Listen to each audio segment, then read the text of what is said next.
Being a spiritual person is not merely a matter of following rituals or adhering to a set of beliefs. It is about embodying a mindset that transcends ordinary experiences and penetrates the very essence of existence. For many, spirituality is reduced to a checklist of actions, attending religious services, practicing meditation, or reading sacred texts. However, true spirituality delves much deeper. It is not confined to what one does externally, but is reflected in the very fabric of one's thoughts, emotions, and actions. Highly spiritual people, those who have moved beyond superficial understandings and have delved into the depths of their being, often possess mindsets that seem paradoxical to the untrained eye. These paradoxes are not contradictions, but rather they reveal the complex and multifaceted nature of true spiritual duality. While to an outsider, these ways of thinking may appear contradictory or illogical, they are, in fact, the product of a profound understanding of life and the human experience. Highly spiritual people, by their very nature, do not seek to elevate themselves above others or to attain worldly success through their spirituality. This is where they diverge significantly from those who may approach spirituality with a transactional mindset, where the focus is on what one can gain in return for spiritual practices. These individuals are not concerned with power, recognition, or the fulfillment of desires that are rooted in the ego. Instead, their focus is on a profound inner journey, a journey that often leads them away from the very things that others might consider important. In a world that constantly promotes the acquisition of wealth, status, and influence as the pinnacle of success, the path of highly spiritual people is countercultural. It is not about accumulating, but about releasing, not about achieving, but about becoming. This paradoxical approach to life, where the pursuit of spiritual growth involves renouncing the pursuit of external achievements, is at the heart of their mindset. This renunciation is not born out of disdain for the material world, but out of an understanding that true contentment and power come from an entirely different source. It is often said that power corrupts, and absolute power corrupts absolutely. This adage rings true for most, yet highly spiritual people seem to possess a quiet, almost invisible power that is not derived from external sources. This power does not come from authority, wealth, or status, but from an inner stillness, a deep connection with the divine, and an unwavering sense of purpose. Unlike the power that is often associated with control, dominance, and fear, the power that highly spiritual individuals possess is subtle, yet profound. It is a power that emanates from their very being, influencing the world not through force, but through presence. This is not a power that can be wielded or controlled. Rather, it is a power that flows naturally from a state of surrender and humility. It is in the very act of not seeking power that these individuals find themselves endowed with a strength that is far greater than anything the world can offer. This strength is not flashy or ostentatious, but it is enduring and transformative, often leaving a lasting impact on those who come into contact with it. The journey of a highly spiritual person is not one of linear progression. Spiritual growth is not a straightforward ascent, where one simply climbs from one level of enlightenment to the next. It is not about climbing a ladder of success or achieving a series of milestones. Instead, it is a journey of descent, of going deeper and deeper into the mysteries of the soul. This descent is akin to an excavation, where layer upon layer of the self is peeled away, revealing both the light and the shadow within. This descent often involves confronting one's own darkness, embracing one's own limitations, and surrendering to the unknown. It requires a willingness to face the parts of oneself that are uncomfortable, painful, or even frightening. It is a journey that requires great courage, for it is not easy to let go of the things that one holds dear, especially when those things have been the source of security and identity for so long. The descent into the soul is both terrifying and exhilarating, for it strips away the illusions of the ego, leaving behind only what is true and eternal. In this journey of descent, highly spiritual people encounter what is often referred to as the dark night of the soul. This is a period of intense spiritual crisis, where everything that once made sense is thrown into doubt. It is a time of profound inner turmoil, where the ego is stripped away, and all that remains is a sense of emptiness and desolation. The dark night of the soul is not a fleeting moment, but can last for days, months, or even years.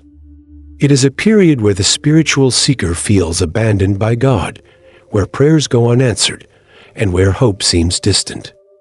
Yet, it is precisely in this emptiness that the seeds of true spiritual growth are sown. The dark night is a crucible, burning away all that is false and inauthentic, leaving only the pure essence of the soul. For it is only when one has been emptied of all that is false that one can be filled with the truth. This emptiness is not a void to be feared, but a space of potential where the divine can enter and transform the soul in ways that are beyond comprehension. This process of emptying and filling is a paradox that lies at the heart of the spiritual journey. The very act of being emptied, which might initially be perceived as a loss, is what makes room for divine grace to enter. It is a process that defies logic and reason, for it involves letting go of everything that one has been taught to value in order to receive something that cannot be grasped or understood by the mind. It is a process that requires a leap of faith, a willingness to step into the unknown and trust that there is something greater waiting on the other side. This leap is not taken blindly, but with the deep inner knowing that what is to be gained far surpasses what is being left behind. It is a journey that demands complete trust in the divine, a surrender to the flow of life, and a recognition that the true treasures of the Spirit cannot be obtained through effort or will, but through grace. One might wonder why anyone would willingly choose such a difficult path. The idea of willingly embracing suffering, uncertainty, and the stripping away of one's ego is counterintuitive to the human desire for comfort and security. Why would anyone choose to endure the pain and suffering that comes with the dark night of the soul? The answer lies in the deep inner conviction that there is something more to life than what can be seen or touched. This conviction is not a mere belief, but a profound inner knowing that transcends the rational mind. It is a conviction that there is a reality beyond the physical, a reality that is far more real and enduring than anything that the world has to offer.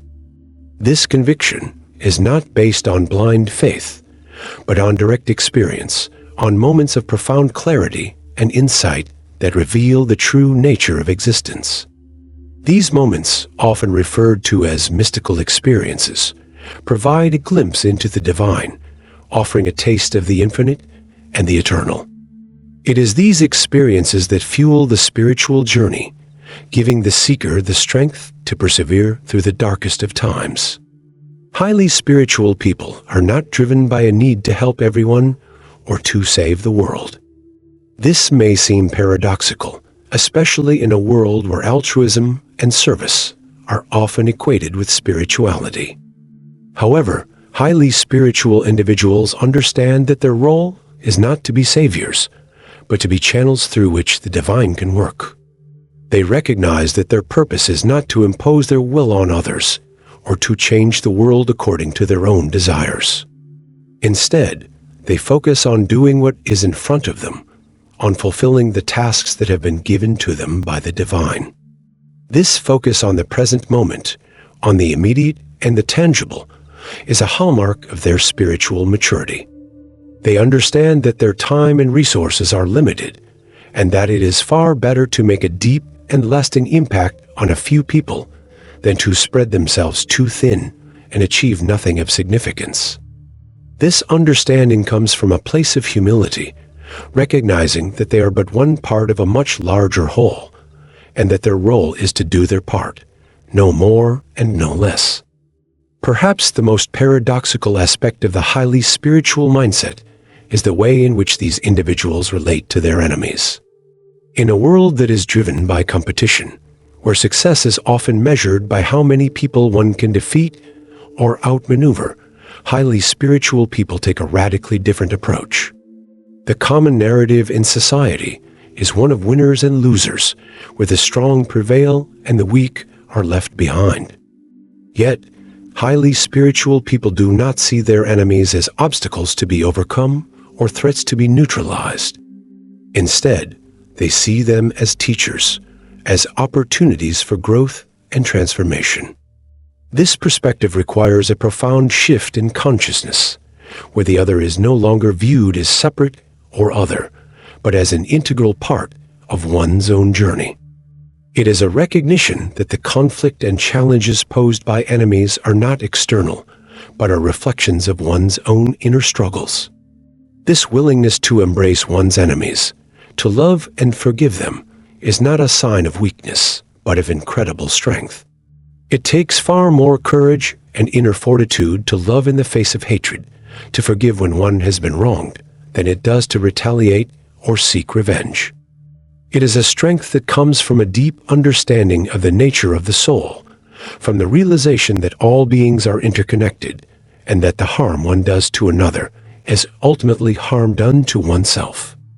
This understanding is rooted in the spiritual principle of oneness, where the boundaries between self and other dissolve, revealing the interconnectedness of all life.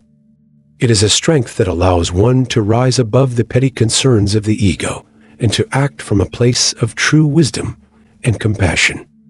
This strength is not about force or domination, but about resilience and grace, about the ability to remain rooted in love even in the face of adversity. This is not an easy path to walk. The journey of loving and forgiving one's enemies is fraught with challenges and difficulties. It requires a level of maturity and self-awareness that few people possess. It requires the ability to see beyond the surface of things, to recognize the underlying unity of all life, and to act in accordance with this understanding. But for those who are willing to take on this challenge, the rewards are immense. For in loving one's enemies, in forgiving those who have caused harm, one taps into a source of power that is far greater than anything that can be found in the material world. This power is the power of the soul, the power of the divine, and it is the only power that can truly transform the world. It is a power that heals, that reconciles, and that restores, bringing peace and harmony to a world that is often torn apart by division and conflict. In the end, the paradoxical mindsets of highly spiritual people are not contradictions, but rather expressions of a deeper truth. They are reminders that the spiritual path is not about achieving worldly success or gaining power, but about surrendering to the divine, embracing the unknown, and living in a way that is true to the soul. I hope you enjoyed watching my video. If you're still with me, please leave a comment on what you learned or what you would like to add. I would appreciate it. As always, wishing you a beautiful day.